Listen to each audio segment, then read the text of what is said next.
Okay, so permutations and combinations. In order to know about them, we have to talk about factorials first. Okay, so a factorial. Okay, in math, a factorial is the product of all the whole numbers from the number down to 1. Okay, so it's written as it's an exclamation point. So we read 8 exclamation point. We don't say exclamation point in math. It's 8 factorial. Okay, so when you see 5 exclamation point, that really means 5 times 4 times 3 times 2 times 1, which is 120. Okay, that's what it means.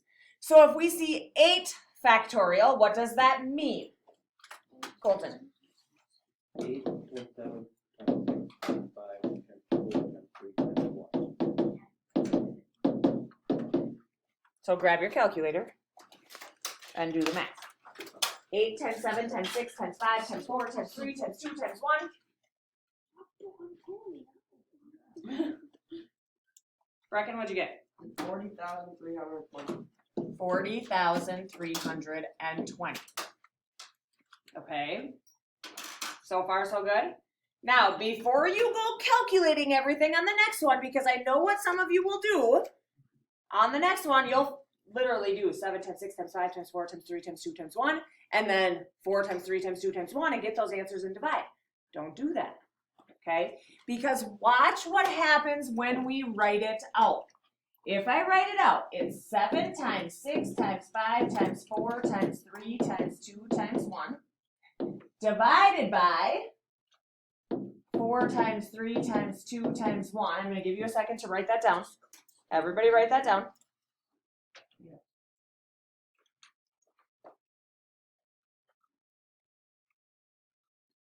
Okay. Now the kind of cool thing about this is because it's a fraction, we can simplify.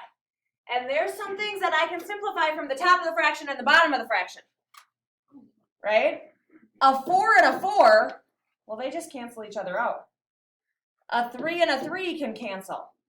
2 and a 2 can cancel. A 1 and a 1 can cancel. So I don't really have to do all that multiplying. All I have to do is 7 times 6 times 5, which is 210. That's pretty easy. Okay? So, on letter C, 14 factorial divided by 11 minus 4, which is 7 factorial. Okay? We could write it all out. I don't want to write it all out all the way from 14 down to 1. How far do I really need to write it out? Tyler? 14 to 8. 14 times 13 times 12 times 11 times 10 times 9 times 8 times, well, I can stop there. Because 7, 6, 5, 4, 3, 2, 1 are going to cancel with what's on the bottom. Because on the bottom, we would have a 7, 6, 5, 4, 3, 2, 1. Why? Oh, never mind. Okay, so then we just have to multiply this, and you should get 17,297,280. Okay, questions on factorials? It's pretty easy to do a factorial. That's not really that hard. Okay, so then let's talk about the difference between a permutation and a combination. Okay, a permutation is an arrangement of things in a certain order. Okay, on your paper, I want you to write order matters.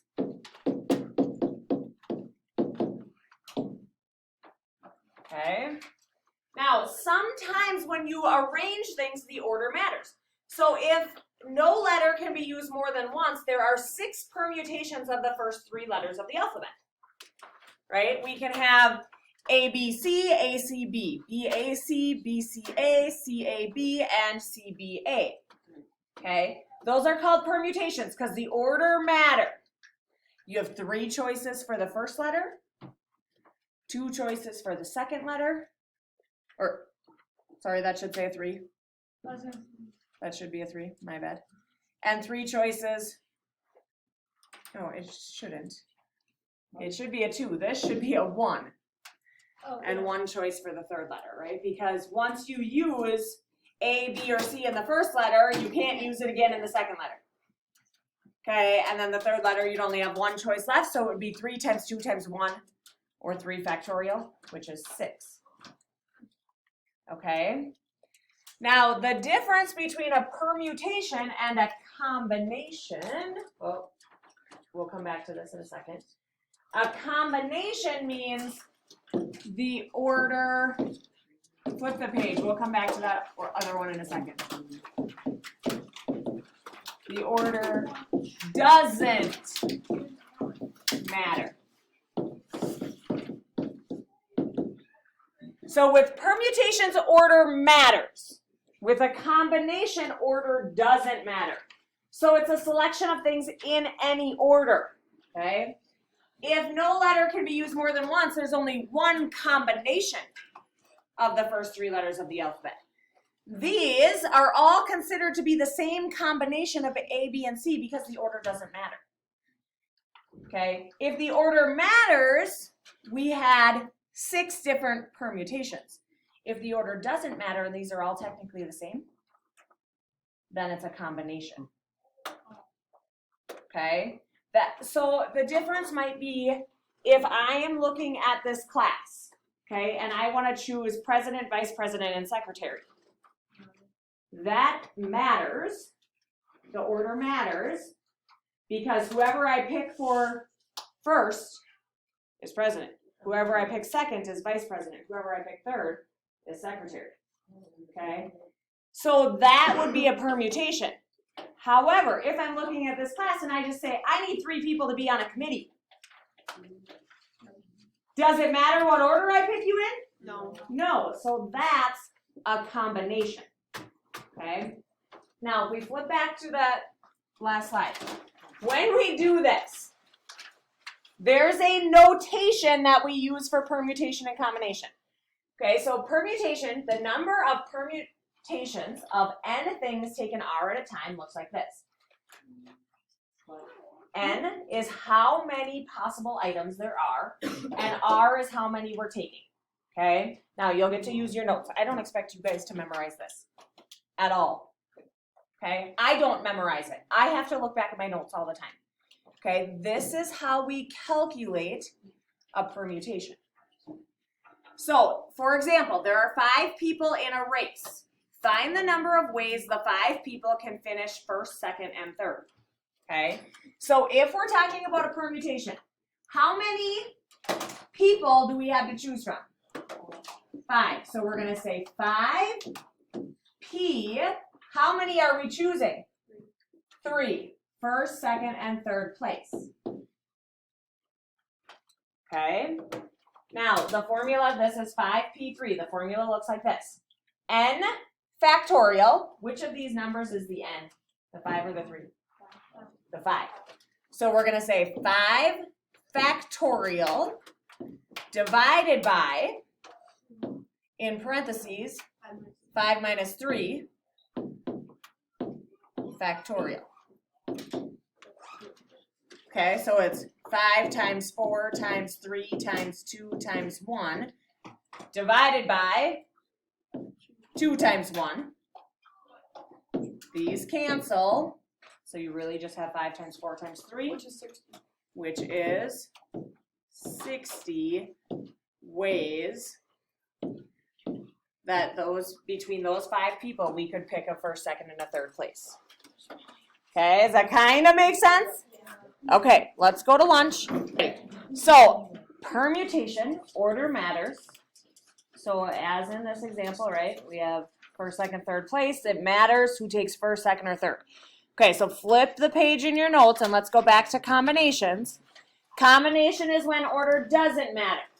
Okay, so combinations of things, n things taken r at a time. So same process, except for now it's a C instead of a P, right? Permutation versus combination. N stands for the total number of items. R stands for how many items are taken at a time.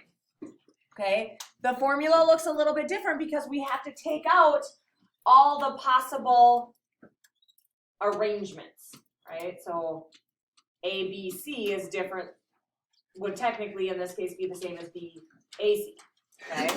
So for example, there are 5 people that want to be on a committee, but only 3 may be chosen. Find the number of combinations of committee members, okay? So there are 5 total people, 5C, 3, okay? Now the way this one looks is you have n factorial, so 5 factorial, divided by r factorial, which is 3 factorial, and then in parentheses, 5 minus 3 factorial, which 5 minus 3 is just 2. Okay, so if I write this out, it becomes 5 times 4 times 3 times 2 times 1. Agreed so far? Divided by 3 times 2 times 1 times 2 times 1. Okay, if I start canceling, I can cancel a 3 and a 3. I can cancel a 2 and a 2, a 1 and a 1. Can I simplify anything else? Yeah. You can simplify a 4 and a 2. You can divide them both by 2. So this 2 becomes a 1, the 4 becomes a 2. So now when I multiply, it's 5 times 2 is 10 over 1, which is just 10. So there are 10 combinations, right? And there's going to be less combinations than there would be permutations. Because if I'm picking 3 people and I pick Emily, Landon, and Sydney, a combination means no matter what order I put them in, it's the same thing. Permutation would mean Emily, Landon, Sydney is different than Sydney, Landon, Emily. Okay? Does that kind of make sense?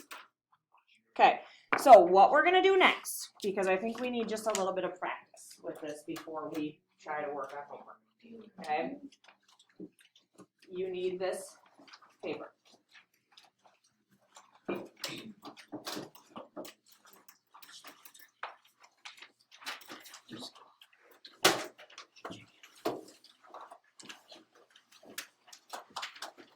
Okay, so on this paper, we're gonna just go to this, okay? I think we need just a little bit of practice figuring out whether it's a permutation or a combination. We'll come back to your notes in a second, okay? So I want you, we're not gonna do any calculating right now. All I want you to do is read the problem. We'll do the first couple together. And decide, is it a permutation or a combination, and then write the notation. Because once you have the notation, then you can go back to the formula and plug everything in, okay? So look at number 1. How many different sets of 6 questions for a quiz can be chosen from a file containing 22 questions? Okay, remember, with a combination, order doesn't matter. With a permutation, order matters. So would number 1 be a permutation or a combination? What do you think? What do you think? The order doesn't matter, right? If you're picking 6 questions, it doesn't matter what order those 6 questions are in. You're just picking 6. Now, what would the notation be? How many items do you have total? 22. C, how many are you taking? 6. Okay, now if I wanted to solve it from there, I would then solve it. We'll go back to our notes in a little bit and we'll solve a couple. Okay, number 2, how many different ways can 7 students line up in a row? Does the order matter if you're lining up students? Kind of, yeah. Because I want to know how many different ways can I line up 7 people. Does it matter if Eddie's in front or at the end? That's going to be a different order, right, each time. So does the order matter? Absolutely. So this is a permutation. Okay, what would the notation look like? Reckon. 7P. There's 7 people. How many people are you putting in line? All 7 of them. So 7P7. Okay. I want you to take a couple minutes and try to get through a few more of these. How about just do 3, 4, 5, and 6?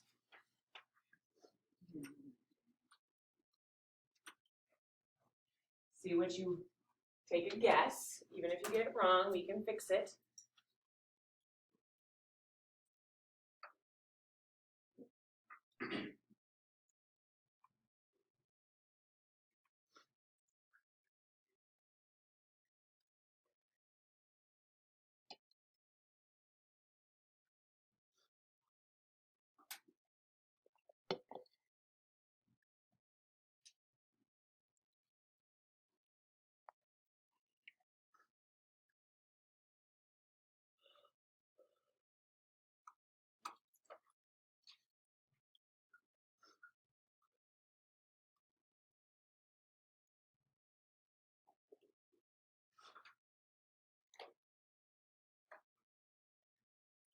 Okay, let's talk through these. Number 3.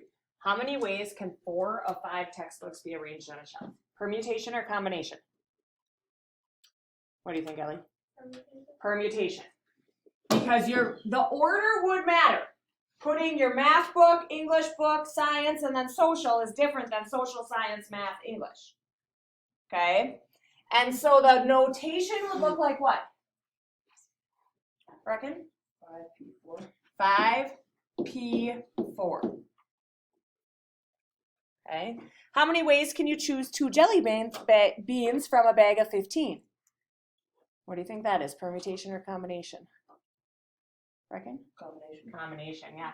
Doesn't matter what order I pick those jelly beans in. Whether I get a pink one and then a green one, or a green one and then a pink one, I still got a green and a pink jelly bean. Okay. So what's the notation, Ellie? 15C2. How many ways can you select a president, vice president, and secretary from a club with 11 people? What do you think, Sydney? Permutation, because you're specifically saying the first one's going to be the president, then the vice president, then the secretary. What's the notation? Go ahead, Sydney. 11P3. And the last one, how many 3-member committees can be formed from a club with 13 people? Go ahead, Breck. Permutation. The order matters. If you're just randomly picking 3 people to be on a committee, does it matter that I pick you first? Or if I picked you third, would it still mean you're on the committee? So does the order matter? No. So therefore, it's a combination. So it would be there's 13 people, 13C, you're picking 3 of them. Is that kind of making sense? A little bit? Okay, let's go back to our notes. Okay, and let's look at this one. Jim has 6 books. Okay, find the number of orders in which the 6 books can be arranged on a shelf. Is that a permutation or a combination? Permutation, right? The order matters because you're putting 6 of them. Whether I put my math book first or last is going to be different. So that is a permutation. Okay, it's 6 books, P. How many are we arranging? 6. Okay, now we have to use the formula. So this is where your notes are going to come in handy, and when you're doing this at home, you're going to probably need your notes. It's this. For permutation, it's n factorial divided by n minus r factorial. Okay? N is always this first number. So 6 factorial divided by 6 minus 6 factorial. Well, 6 minus 6 is 0. 0 factorial is just 1, really. 0 factorial is just 1. Okay, so we really don't need to worry about the bottom then. So we're doing 6 times 5 times 4 times 3 times 2 times 1. And we get 750. 120 ways to arrange the 6 books. Okay, if the shelf has room for only 3 of the books, find the number of ways 3 of the 6 books can be arranged. Permutation or combination? Permutation. It's still a permutation. Because whether you put your math book first or third, it's going to be different arrangements. Okay, so it's still a permutation. This time we have 6 books. How many are we choosing? 3 of them. So we have 6 factorial divided by 6 minus 3 factorial. 6 times 5 times 4 times 3 times 2 times 1. 6 minus 3 is 3, so we have 3 times 2 times 1. Do your canceling. 6 times 5 times 4. 120 ways to arrange the 3 books. So far, so good? Okay, last slide. Mary wants to join a book club that offers a choice of 10 new books each month. Okay? If Mary wants to buy 2 books, find the number of different pairs she can buy. Does it matter what order she buys those books in? No. No, because in the end, you still have the 2 books, right? Doesn't matter if you buy Lord of the Rings and then Hunger Games, or Hunger Games and then Lord of the Rings, you still have 2 books. Okay? So it is a combination. So what's the notation going to look like? Brecken? 10, 2, or 10 C2. 10 C2, okay? When we do combinations, going back to our notes, I'm going to write it over here. NCR equals n factorial divided by r factorial times n minus r factorial. That's the formula. So we just plug into that. We have 10 factorial divided by 2 factorial times 10 minus 2 factorial. Okay, 10 factorial, 10 times 9 times 8 times 7 times 6 times 5, 4 times 3 times 2 times 1. 2 factorial is 2 times 1. 10 minus 2 is 8. So 8 times 7 times 6 times 5 times 4 times 3 times 2 times 1. So these all cancel. Right? The 8s, the 7s, the 6s, they all cancel. I can simplify the 10 and the 2. Agreed? Divide by 2. 10 divided by 2 is 5. That's 1. So now on the bottom, all I have is 1. And 5 times 9, 45. There are 45 combinations of the books she can buy. If she wants to buy 7 books, find the number of different sets of 7 books she can buy. So then it would be 10 total, C7. Right, because we're now buying 7. Doesn't matter what order we buy the books in. No. Okay, going back to our formula, we'd have 10 factorial divided by 7 factorial times 10 minus 7 factorial. 10 minus 7 is 3. Is it okay if I avoid writing some of this? If this is going to start at 7 factorial, how many of these do I really need to write? Is it okay if I just write 10 times 9 times 8? Mm-hmm. Yeah. Right? I don't need the 7, 6, 5, 4, 3, 2, 1 because they're going to cancel with this 7 factorial. So I'm just going to skip writing that one. 3 factorial is 3 times 2 times 1. Can I simplify? Absolutely. A 3 and a 9 can be simplified. 2 and either the 10 or the 8. I'm going to go with the 8. And now we multiply. 10 times 3 is 30, times 4 is 120. Okay, the hardest thing here is deciding if it's a permutation or a combination. Once you know whether it's a permutation or a combination, the rest becomes easy. Okay? All right.